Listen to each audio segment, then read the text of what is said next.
Bonjour à tous. Quelle joie de vous retrouver. Vous avez remarqué, il fait beau dehors, le printemps s'installe. C'est une bonne nouvelle. Il était temps, vous allez dire sûrement. Et nous aimons les bonnes nouvelles. C'en est une, mais nous avons sûrement d'autres bonnes nouvelles. Moi, personnellement, j'aime les bonnes nouvelles. Pas vous? Qui n'aime pas les bonnes nouvelles? Levez la main. Impossible de concevoir une personne qui n'aime pas les bonnes nouvelles. On aime les bonnes nouvelles. Et surtout, la bonne nouvelle, la très grande bonne nouvelle, qui est celle qui nous annonce que nous sommes en Jésus, sauvés par sa grâce. C'est une très bonne nouvelle. Gloire à Dieu. Justement, cette bonne nouvelle nous a été confiée. Nous avons besoin de cette bonne nouvelle et cette bonne nouvelle, nous sommes à notre tour invités à la partager. Je vous invite à ouvrir nos Bibles pour lire le début du ministère de Jésus sur terre. Nous pouvons lire dans les 3 évangiles synoptiques, mais je choisis l'évangile selon Marc, dans le 1er chapitre, verset 14, qui résume le début de son ministère et qui est en même temps la synthèse de ce qu'il allait faire par la suite. Après que Jean le Baptiste, eut été livré, Jésus alla dans la Galilée, prêchant l'évangile de Dieu. Il disait, « Le temps est accompli et le royaume est proche, repentez-vous et croyez à la bonne nouvelle. » Voilà le message de Jésus, voilà aussi le message de Jésus pour nous. Et voilà également le message que nous sommes invités, nous aussi, à partager avec d'autres. De son côté, l'apôtre Paul, et nous lisons dans le texte qui a été lu tout à l'heure, effectivement dans la première épître aux Corinthiens, à partir du verset 17, 18, mais là je vous invite à lire les versets 22 et 23, où l'apôtre Paul reprend la même idée de la bonne nouvelle, de la prédication de la croix de Jésus qui, pour certains, pose un problème. Regardez comment il décrit cela, en disant que les Juifs demandent des miracles. C'est plutôt leur côté pratique aussi, c'est de voir quelque chose de concret, quelque chose de surnaturel. Les Grecs, eux, par contre, ils cherchent la sagesse, la philosophie, c'est connu. Hein. Les philosophes, au lycée, quand on apprend la philosophie, c'est plutôt les Grecs. Mais non, dit l'apôtre Paul, nous, par contre, nous prêchons Christ crucifié, ce qui pose un vrai problème, parce que pour les Juifs, c'est un scandale. Impossible de concevoir un Dieu qui soit crucifié. Et pour les Grecs, ça pose un problème aussi, parce que pour eux, c'est une folie. Comment voir la divinité descendre parmi nous et être crucifiée? Donc, scandale et folie. Mais pour tous, c'est une très bonne nouvelle. Une bonne nouvelle qui nous touche tous les jours, dans 2 domaines. Celui de la profondeur, parce qu'effectivement, si c'est une bonne nouvelle, à savoir Jésus nous sauve, mais il nous sauve juste en partie, ce n'est pas une bonne nouvelle. Imaginons quelqu'un qui se noie. Il tend la main pour être sauvé, et à ce moment-là, quelqu'un va secourir, va le tirer de l'eau. Mais il ne le fait qu'à moitié. J'allais dire que c'est pire. Et vous imaginez l'angoisse de voir l'impuissance de celui qui sauve, il le fait à moitié, et puis il s'arrête. Ah non, on veut qu'il soit sauvé complètement. Et la bonne nouvelle sauve complètement. Elle ne touche pas une partie de notre vie. Elle ne nous touche pas juste certains aspects. Deuxième niveau, la bonne nouvelle touche une grande variété de sujets. Ce n'est pas juste quelques thèmes, quelques sujets qui sont visés, mais tous les thèmes.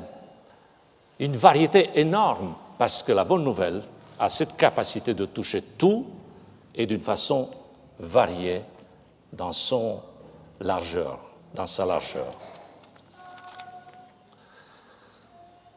Premier aspect, un évangile à profondeur. Regardons le ministère de Jésus. Quand il marche dans les rues, quand on s'approche de lui, quand il prêche, quand il fait des miracles, ses interventions sont totales, sont complètes. Il guérit, il touche la main, de sa main des gens qui sont malades. Des fois, il leur parle et puis ils sont guéris. Ça fait du bien. C'est un évangile complet. Une thérapie totale. et qui guérit la personne. Nous lisons par exemple dans l'Évangile selon Matthieu, le chapitre 11, je vous invite à suivre avec moi. Lorsque Jean le Baptiste a été dans la prison, il commence à avoir des doutes. Et il se demande si c'est bien ce qu'il a fait, parce qu'il a précédé un homme en annonçant le successeur, en disant « c'est lui, il est plus grand que moi », etc. Mais il est emprisonné. Et là, le doute s'installe. Et il envoie, pour poser la question à Jésus, « Est-ce que celui qui doit venir, ou devons-nous attendre un autre ?» Je fais une petite parenthèse pour se situer un peu dans le 1er siècle. À l'époque, il y avait beaucoup de prophètes, beaucoup de faux prophètes, des gens qui avaient une mission. C'est une période où les gens se sentaient appelés. Et nous trouvons cela dans le Nouveau Testament, des témoignages ici et là, mais aussi en dehors de la Bible, dans la littérature rabbinique, des témoignages qui montrent que les gens avaient parfois cette vocation, cet appel, pour même s'identifier avec le Messie. Ils voulaient sauver la nation, ils voulaient apporter un message d'espoir. Et on se rendait compte qu'en fait, parfois c'était des charlatans, parfois c'était des gens bien intentionnés, mais ce n'était pas vraiment la personne prophétique dont parlait l'Ancien Testament. Et là, Jean pose cette question dans ce sens. Est-ce que c'est lui ou il faut attendre quelqu'un d'autre? La réponse de Jésus, nous la trouvons dans le verset 5 du chapitre 11 de Matthieu. Et j'aime beaucoup cette réponse parce qu'elle n'est pas du style « oui, c'est moi ».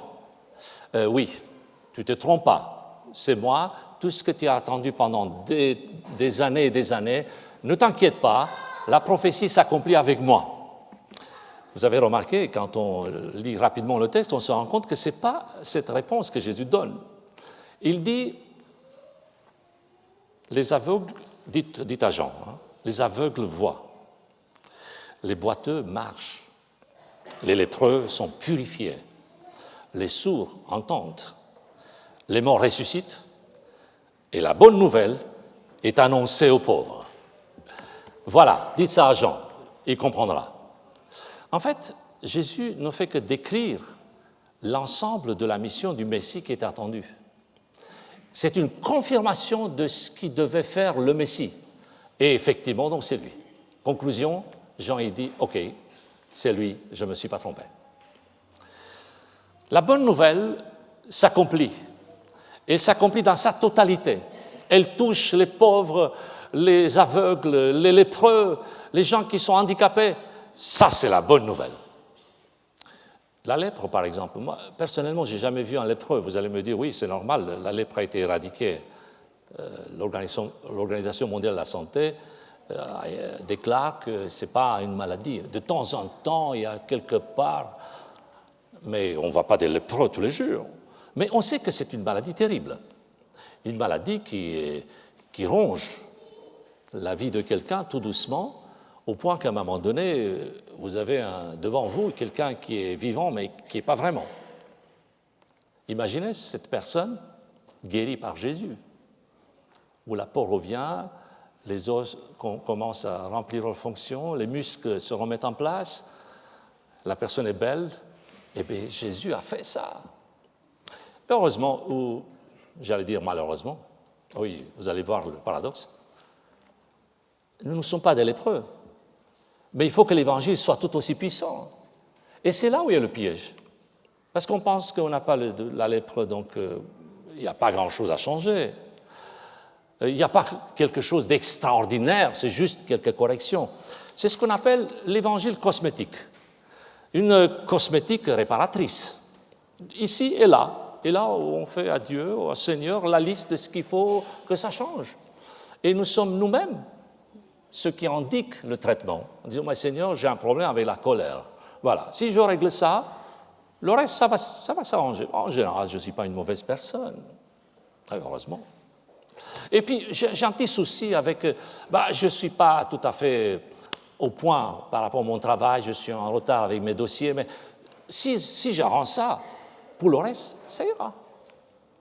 C'est un évangile qui arrange les choses là où il faut réparer. On sent dans le ministère de Jésus qu'il n'agissait pas comme ça, Jésus. Il n'était pas juste sur des points qui n'allaient pas. Il changeait complètement, radicalement. Et c'est ça la force de la bonne nouvelle, c'est de toucher en profondeur.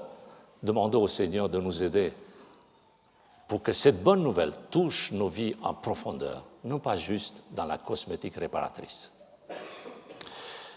La grande variété de sujets aussi. Jésus ne s'est jamais imposé des limites. Et j'aime beaucoup Jésus pour cette raison aussi. Dans son ministère, il a rencontré des personnes qui avaient vraiment des profils complètement différents, surprenants aussi. Par exemple, nous lisons dans l'Évangile selon Jean, dans le chapitre 3, il rencontre un pharisien, un homme de la loi, un spécialiste dans tout ce qui est théologie, un membre du Sanhédrin, Nicodème. Nicodème fait une demande particulière, on le sait, il demande un rendez-vous la nuit. Bon, un rendez-vous la nuit, je pense qu'on hésiterait 2 fois. Attends, on ne peut pas attendre demain. Pourquoi la nuit? Vous imaginez, vous réveillez la nuit, partir parce que vous avez un rendez-vous. C'est qui? C'est quelqu'un qui me demande un rendez-vous, à 2 heures du matin. Jésus le fait. Il y va. Il aurait pu dire, attends, respectons le protocole, le code, tout doit être bien cadré. Et puis, attendez, peut-être qu'il y a un piège là. Un homme du Sanhédrin. J'imagine quelqu'un d'aujourd'hui, on se pose la question, est-ce que c'est bien de fréquenter ces gens-là? Bon, il faut dire qu'on ne voit pas tous les jours des membres du Sanhédrin non plus. Parce qu'ils sont dans leur monde à eux, on n'a pas accès à eux tous les jours, mais Jésus répond à cette demande. Toujours insolite, toujours original. Le chapitre suivant, Jean chapitre 4. Là, il voit une femme, en plus une femme samaritaine, double peine. Pour l'époque, c'est double peine, parce qu'être femme et samaritaine, c'est grave, grave.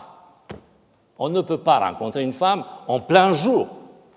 Tout le monde nous voit. D'ailleurs, c'est pour cela qu'elle est allée au puits en plein jour, pour qu'il y ait moins de monde. Comme il fait chaud, on évite. Donc la femme a voulu éviter le contact, et c'est à ce moment-là que Jésus la rencontre. Avec une liberté extraordinaire. On se souvient le dialogue, qui est formidable, ça mérite d'être étudié en soi, extraordinaire. La femme essaye de l'amener vers des sujets complètement collatéraux, secondaires, et Jésus la ramène à chaque fois vers ce dont elle a besoin. C'est ça l'Évangile. Et Jésus rencontre cette femme samaritaine, aux yeux des disciples qui se posent des questions. Mais qu'est-ce qu'il fait, Jésus, avec cette femme? Bon, c'est vrai, c'est le maître. On ne va pas commencer à penser je ne sais pas quoi, mais quand même, elle est samaritaine, rien que ça. Et Jésus discute avec cette femme. Dans d'autres occasions, on voit Jésus à table. Oui, c'est normal, il mange. Il mange, il boit, il dort. C'est comme les autres. Mais là où ça pose un véritable problème, c'est que lui, il mange à table avec des publicains, avec des pécheurs, avec des gens de mauvaise réputation. Attendez, c'est quand même un leader religieux. On ne peut pas s'attendre de lui à ce qu'il serre la main à tout le monde. Enfin, il faut se mettre dans le contexte. Cette communion de table, à l'époque, ça posait problème parce qu'on pensait qu'être à table avec quelqu'un, il y avait une sorte de contagion, une sorte de virus qui se transmettait. Enfin, sur le plan religieux, sur le plan rituel, c'était grave. Jésus qui est à table avec quelqu'un qui n'est pas digne d'être à table avec lui, ça pose un problème, c'est un scandale. Et les Juifs regardent embarrassés, ils demandent, mais pourquoi Jésus fait cela? Les disciples sont encore plus dans l'embarras, ils n'arrivent pas à expliquer. Effectivement, Jésus mange avec les publicains, avec les pharisiens, avec des gens parfois de mauvaise réputation, avec des gens qui dirigent le pays. Jésus est ouvert à tous. Vous allez me dire, oui, mais c'est quand même Jésus, est-ce que vous nous demandez de faire la même chose, nous aussi, parce que nous ne sommes pas Jésus? Oui, c'est vrai. Nous ne sommes pas Jésus, mais nous avons l'amour que Jésus met dans nos cœurs pour faire la même chose. Aller vers tous les hommes et toutes les femmes qui sont autour de nous, sans préjugés, sans a priori, sans faire des distinctions. Vous savez, comme si on était devant le paradis et ça serait à nous de dire qui va rentrer, qui ne va pas rentrer.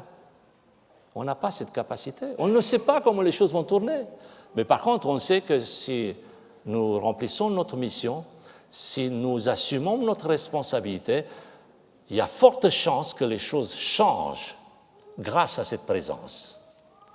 Et le Seigneur nous appelle d'apporter cette bonne nouvelle en profondeur, dans sa totalité, et aussi dans des diverses situations, les unes les plus insolites que d'autres, parce que c'est possible. Dieu a un grand projet pour chacun d'entre nous, et il nous prépare pour ce type de rencontre. Sommes-nous ouverts pour cela? Sommes-nous prêts pour le faire? Alors, je ne dirais pas qu'on doit se partager en deux catégories. En tout cas, on a plusieurs réactions parmi nous. Il y a ceux qui sont courageux, qui vont, même sans réfléchir, peu importe les situations, ils vont à la rencontre de l'autre pour apporter la bonne nouvelle. Parfois avec plus ou moins de sagesse, mais ils le font. Et d'autres qui disent, c'est pas pour moi, je ne peux pas y aller, parce que de toute façon, la personne ne va pas accepter. Il arrive qu'on ait des préjugés de ce type-là, ce qui est préjudiciable, parce que ce n'est pas comme ça qu'on doit fonctionner. Et cette séparation, ce type de mentalité, on le trouve aussi à l'époque de Jésus, dans son ministère à lui. Nous lisons toujours dans l'Évangile selon Matthieu, chapitre 11, dans le texte que nous avons lu tout à l'heure, dans la suite. Le verset 18, nous lisons ce que Jésus dit, à savoir, Jean est venu, ne mangeant ni ne buvant, et ils dirent, il a un démon. Donc ils n'ont pas accepté le ministère de Jean. Il y a une catégorie qui n'accepte pas parce que Jean est trop austère, était quelqu'un qui ressemble plutôt à un moine, il a une vie monacale plutôt, c'est-à-dire qu'il doit être isolé du monde, il n'est pas avec nous, il ne boit pas, il ne mange pas, il ne fait pas la fête. Non, ce n'est pas exactement ce qu'on attend. Donc, conclusion, préjugé, il a un démon. Et Jésus dit, par contre, le Fils de l'homme est venu. Et là, on peut se dire, enfin, on va respirer. Bon, ceux qui ont entendu le ministère de Jean n'ont pas accepté, mais avec Jésus, ça va changer. Eh bien, le Fils de l'homme est venu, surprise, il mange, il boit, mais là, c'est là où il y a la surprise, c'est que les autres disent, c'est un mangeur et un buveur, un ami des publicains et des gens de mauvaise vie. Voilà. Donc, le même résultat. Pas d'acceptation de la bonne nouvelle. Et Jésus conclut avec cette parole intéressante en disant « Mais la sagesse a été justifiée par ses œuvres. » C'est-à-dire que ça va continuer, ce n'est pas un bilan définitif, parce que le ministère de Jésus va porter des fruits. Quelqu'un qui se mêle à la foule, quelqu'un qui parle à tous, quelqu'un qui apparemment ne fait que manger et boire, quelqu'un qui est joyeux, quelqu'un qui dégage une énergie extraordinaire, mais qui est là pour servir les autres, ne soyez pas surpris, mais ça va se voir, parce que la sagesse a été justifiée dans ses œuvres. Ne lâchons pas, ne soyons pas découragés des résultats. Ce qui est important, c'est d'être là pour apporter la bonne nouvelle à ceux qui sont autour de nous. Aux gens qui font du mal, aux personnes qui sont engagées dans la politique, à des responsables qui apparemment n'aiment que l'argent et le luxe. Enfin, on fonctionne comme ça, avec des clichés. Et on pense que la personne qui est en face de nous, ce n'est pas à nous de lui parler parce qu'elle appartient à une catégorie. Bon, vous allez me dire, oui, mais en général, on ne pense pas comme ça. Nous, on veut prêcher l'Évangile. Alors pourquoi nous sommes parfois tellement loin de ces personnes et on n'est jamais en contact avec ces personnes? Je vais vous donner quelques exemples. Il y a des ministères spécifiques, je suis d'accord. Pas tout le monde peut faire le même ministère. Je donne souvent cet exemple. Aller être missionnaire dans des conditions climatiques et même au risque de sa vie, ce n'est pas donné à tout le monde. J'ai connu quelqu'un qui est allé comme missionnaire en Afrique. Il m'a raconté qu'il faisait plus de 50 degrés, 54 degrés, à l'ombre. Il faut préciser. Et la même personne, ira l'année prochaine, l'année suivante, au pôle Nord. Là aussi 50 degrés, mais moins. Alors, dans sa propre personne, il a accumulé une centaine de degrés Celsius. C'est énorme. Ça, on ne peut pas faire ça. Pas tout le monde peut faire ça. Physiquement, moi, je reconnais mes limites. Je pourrais aller en touriste, comme ça, vite fait, mais je rentre à la maison. On ne demandera pas à tout le monde de faire ce type de travail. Mais pourquoi ne pas demander à Dieu de susciter en nous des vocations? Peut-être qu'il ne faut pas aller dans un endroit où il fait plus de 50 degrés.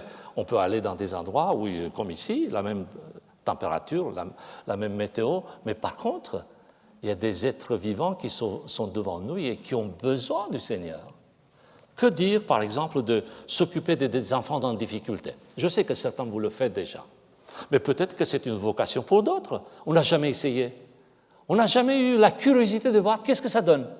Ben non, moi je suis un adulte, je m'occupe de moi, je ne comprends même pas ce qui se passe autour de moi. Qu'est-ce que vous dites, par exemple, de s'occuper de ceux qui sont malentendants? Apprendre le langage des signes. Je sais que pour les enfants, pour les jeunes, c'est vraiment intéressant, c'est ludique, c'est passionnant, mais pourquoi ne pas aller plus loin pour se spécialiser dans ce type de travail? Qu'est-ce que vous dites aussi de ceux qui sont dans des responsabilités et qui sont dans nos quartiers, à la mairie, des voisins, etc. Mais parfois, avec ces gens-là, on discute rarement, on a presque peur d'aller les voir en pensant que, bon, de toute façon, on ne sait pas, c'est plus confortable entre nous, il faut reconnaître. Pourquoi ne pas aller vers ces gens-là avec l'idée, effectivement, le Seigneur m'a placé ici, et s'il m'a placé, ben, il y a une bonne nouvelle à partager. J'ai étudié la biographie de Jean Nussbaum, vous connaissez très bien, à lui, il est très connu, pour les jeunes, c'est un défenseur des droits de l'homme, une grande pointure, hein, un monsieur extraordinaire. Il a voyagé en Europe, aux États-Unis, il a vu les grands de ce monde, il est allé dans des audiences devant les rois, même en Bulgarie, en Roumanie. Quand je lisais cette biographie, j'étais à ses côtés, vous voyez, je rêvais d'être comme lui. C'est extraordinaire. Avec une facilité, parfois ça lui posait des problèmes, parce que bien sûr, ce n'est pas toujours confortable. Certains pourraient dire, ouais, c'est double langage, parce que devant les gens, ils disent quelque chose, mais après, il faut dire autre chose. Vous savez, notre Église a des valeurs, il ne faut jamais lâcher sur certains points. Oui, mais il faut être là, il faut être présent devant ces gens-là. Et j'ai beaucoup aimé cette biographie. Il y a d'autres personnes qui font ça, et ils le font de nos jours. Et nous sommes là pour les soutenir aussi. Nous ne sommes pas tous appelés à avoir des vocations spécifiques, mais nous sommes tous appelés à nous ouvrir le cœur pour pouvoir où prêcher la bonne parole. À qui? Eh bien, celui qui est aujourd'hui devant moi, il est envoyé par le Seigneur, c'est une bonne occasion. Après, les choses vont se spécialiser, vont s'élargir. L'Évangile va se diversifier. Peut-être qu'un jour, on aura des expériences extraordinaires. De plus en plus, ceux qui le font peuvent confirmer. Effectivement, quelle joie de pouvoir dire, exprimer la bonne nouvelle autour de nous. J'étais une fois dans une réunion et j'ai appris qu'une association, quelque part dans l'ouest de la France, s'occupait de personnes de mauvaise réputation. C'est une association chrétienne avec un pasteur et son épouse qui s'occupait des prostituées. Et ils nous racontaient comment ils faisaient, comment ils allaient vers ces personnes qui viennent parfois d'autres pays, d'Afrique, etc.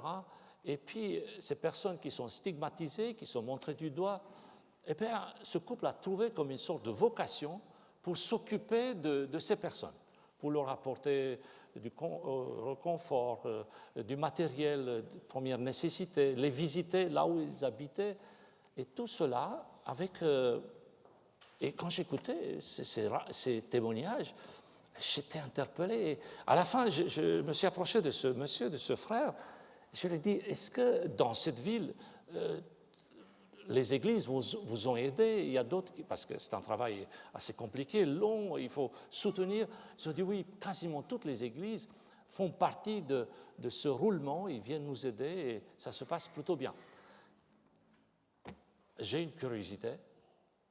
Et la question suivante relève ma curiosité. Est-ce que parmi ceux qui participent, il y avait aussi des membres de l'Église adventiste? La réponse était non. Bon, je ne veux pas juger, vous comprenez bien, mais je me suis rendu compte qu'il y a des sujets sur lesquels nous ne sommes pas à l'aise. On ne sait pas faire. Et en plus, on a des préjugés, et c'est ça qui nous chagrine. Parce qu'on oublie que peu importe la situation, les personnes qui sont devant nous ont besoin de la bonne nouvelle. Et Jésus nous appelle à apporter cette bonne nouvelle à toute personne, peu importe sa taille, peu importe son origine, peu importe son statut social, peu importe les préjugés que nous pouvons fabriquer pour nous défendre parfois, pour être confortables. Eh bien, le Seigneur nous appelle à apporter cette bonne nouvelle à tous. Je prends l'exemple de Jésus. Je cite une autre catégorie dans laquelle pour laquelle nous pouvons avoir un regard attentif, les pauvres, ceux qui sont dans la difficulté. Je lis ce qu'Ellen White disait par rapport à ça. J'ai un témoignage qui parle justement de ces personnes, et on pense au départ que c'est pour eux qu'on fait, que ces personnes ont besoin, et c'est vrai qu'ils ont besoin, elles ont besoin qu'on intervienne, mais on oublie qu'en fait, en intervenant, c'est quelque chose qui se déclenche en nous, un quota de sympathie dont on a tous besoin, et ça, on le néglige. Voilà ce qu'il dit. Témoignage, volume 2. Si le monde a besoin de sympathie, s'il a besoin de prière et de secours des enfants de Dieu, s'il est nécessaire qu'il puisse voir le Christ dans la vie de ses disciples, les chrétiens ont également besoin d'occasions qui suscitent leur sympathie, rendent leur prière efficace et développent en eux un caractère semblable à celui du divin Maître. Les pauvres qui sont devant nous, ce n'est pas eux qui ont besoin en fait, c'est nous qui avons besoin. Les personnes qui sont en difficulté et qui sont marquées par des étiquettes, par leur statut social, par leur fonction, par leur appartenance à tel ou tel mouvement politique, religieux, eh bien, ce n'est pas eux qui ont d'abord besoin, mais c'est nous qui avons besoin aussi. Parce qu'en parlant, en nous adressant à eux, en aidant ces personnes, en fait, notre dose de sympathie grandit. Et nous devenons ce que le Seigneur souhaite, à savoir ses enfants. Véritablement ses enfants. Conclusion. Ne limitons pas nos préjugés. Ne limitons pas notre action pour intervenir juste à un confort individuel, personnel, parfois tellement égoïste. Soyons ouverts. Deuxième conclusion, élargissons justement le cercle de ceux que nous fréquentons. On a besoin de voir un peu plus nos voisins, nos amis, ceux qui appartiennent à d'autres confessions religieuses, qui n'ont pas la foi non plus, qui ne sont peut-être pas engagés dans une voie, mais qui ont besoin aussi du Seigneur. Ouvrons-nous pour leur apporter la bonne nouvelle. Et troisièmement, que cette bonne nouvelle, à savoir que Jésus-Christ, qui est mort et ressuscité pour nous, et Jésus-Christ, qui reviendra bientôt, puisse inspirer véritablement nos pensées et nos actions. C'est ma prière. Amen.